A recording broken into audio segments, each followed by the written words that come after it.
What's going on, everybody? Mortem here, this time bringing you some information about the details surrounding the Shifter class for Pathfinder Wrath of the Righteous with its upcoming DLC, The Last Sarkorians, that is launching at the beginning of March. With that DLC, we of course get this new class, but exactly how they were planning on bringing this class into the game and adapting it to what they've got going on has been a pretty prominent question, simply because the way it worked in the tabletop left it frankly a bit wanting, as many of its bonuses did not stack. For those who are completely unaware, bonuses in Pathfinder often have a type associated with them, and often bonuses of the same type do not stack together, with one or two exceptions. In the tabletop, the bonus granted to a shifter was given a type that did not stack well with other things. The first place I want to start this with is that is being addressed. It looks like what they're planning to do, or what they are doing, is making the shifter's bonuses inherent bonuses, meaning that they're effectively part of your normal stat block, which should make them stack with everything else. Now let's talk a little bit about the base class itself. For starters, you get full base attack bonus progression, which is your bonus to attack rolls when you're trying to hit something. And the full bonus is obviously the best case scenario for pretty much any martial class. In addition to this, they also get natural attacks via claws that improve as you level up. And they also add their wisdom bonus to their AC, which I'm sure min-maxers will love. But beyond that, one of the key things a shifter does is take on animal aspects. This allows them to assume the form of a specific animal. This comes in minor and major forms. The minor form of that is what grants you your natural attacks. This allows you to shift like part of your body, so to speak. For instance, your hands into claws. And then a little later, they get their major form, which is a full transformation into that thing.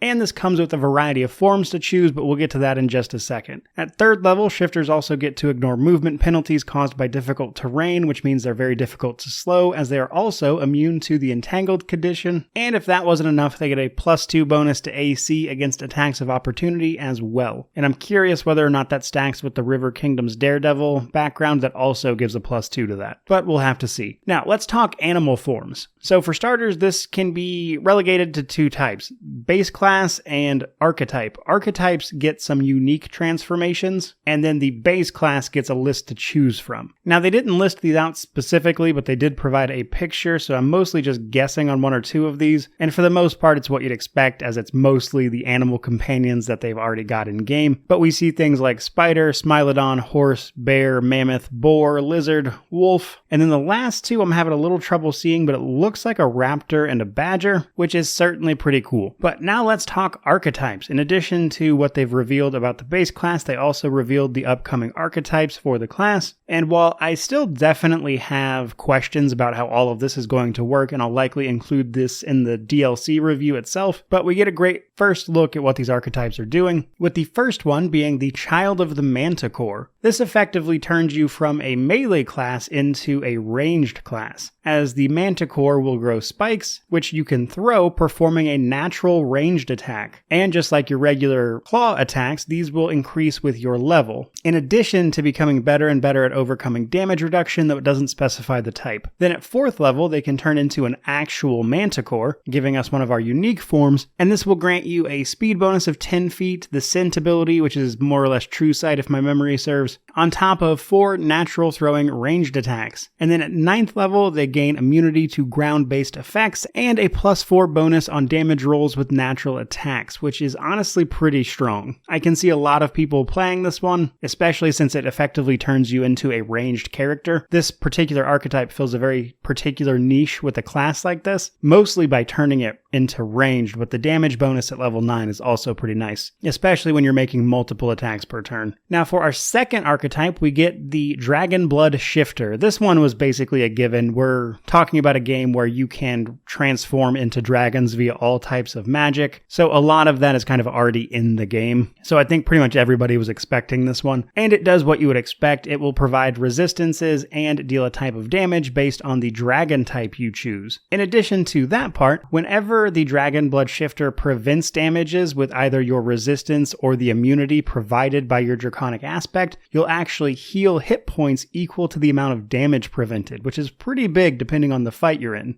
And then at 9th level, they can become a medium-sized dragon-like creature. And in this form, they get bonuses to Constitution and Strength, a +4 natural armor bonus to AC, immunity to difficult terrain, which they would have had anyway, and their dragon's breath weapon. So I imagine that one will be pretty popular just because it's cool, and the unique bit of healing the damage they're absorbing is certainly pretty interesting. Then we have the one I'm most curious about because it is the Feyform Shifter. This grants us the Fey aspect, which is going to give you butterfly wings, and I'm assuming because they mentioned that this is probably the set of wings that gives you the dodge bonus to AC, as well as damage reductions to all weapons except cold iron, which is normal for Fey creatures. And then starting at 4th level, they can turn into a large Fey creature, which is an Anku, which is funny because they are like the opposite of butterfly-like. They technically are a Fey creature, but you'd probably assume they were a demon when you saw one. You can actually see one in-game prior to this that is in Act 4. But interesting looks aside, this transformation effectively turns you into a rogue. The Feyform Shifter gets to make sneak attacks using their shifter level as their rogue level. They also get rogue talents, evasion, and inherent bonus against mind-affecting effects. And at 20th level, they gain spell resistance and more movement impairing effect immunities. So it'll be interesting to see how that one plays, but basically this sounds like the one you would pick if you want to deal sneak attack damage in particular. Moving on though, we have the Fiendish Shifter. So starting at 1st level, their infernal claws overcome the damage reduction of any evil outsiders. That's pretty big, as most everything we fight in this game is an evil outsider, so overcoming their damage resistance right out of the gate simply by being a Fiendish Shifter is helpful. They also gain resilience, which grants them a natural armor bonus to AC, which will increase as they level up, the regular demonic resistance to electricity and fire, and rather than an animal aspect, they picked up Fiendish aspect, which will grant them a gore attack, wings, damage reduction against non-good attacks, which again, you don't really fight a lot of good creatures in this game. That improves with levels. So given the extra natural attack that they're going to get just from being a Fiendish Shifter on top of their regular stuff, at a glance, I think Fiendish Shifter would probably be the way you wanted to go if you just wanted to go a pure natural attack build in terms of damage. Though I am a bit curious about how this is going to wind up comparing to the child of the Manticore, but purely at a glance from the information they've provided, Fiendish Shifter seems like the most likely option for max DPS. But until we see them fully in game, it's hard to say for sure. Beyond that though, we have Rageshaper. So Rageshaper doesn't get an animal aspect, but rather something called Devastating Form, which is effectively Barbarian's Rage, which is honestly kind of boring. But in addition to normal rage effects, they also grow one category larger and pick up natural armor bonuses to AC and damage reduction as they level up. But most interestingly is actually their Ground Slam and Terrible Slam. Ground Slam in particular is supposed to be able to knock down enemies within 20 feet around them and deal bludgeoning damage. So Rageshaper, while probably the least interesting at a glance, I think is really going to come down to the exact math on that Ground Slam, how they're calculating the knockdown effect, as it might simply be a case of performing a trip maneuver, for instance, on enemies within that range. But as anybody who's ever messed around with a kineticist knows, using an AoE that can also knock down every enemy within it can be incredibly overpowered. So while it's easy to write off Rageshaper at a first look here, I think it's largely going to come down to how good Ground Slam actually winds up being and how it is performing the knockdowns. Because if you can get it to knock things down consistently, it's possible that this will be ridiculous. It really just depends on how that pans out. Then last but not least, we have the Wild Effigy. Rather than a living animal, you become a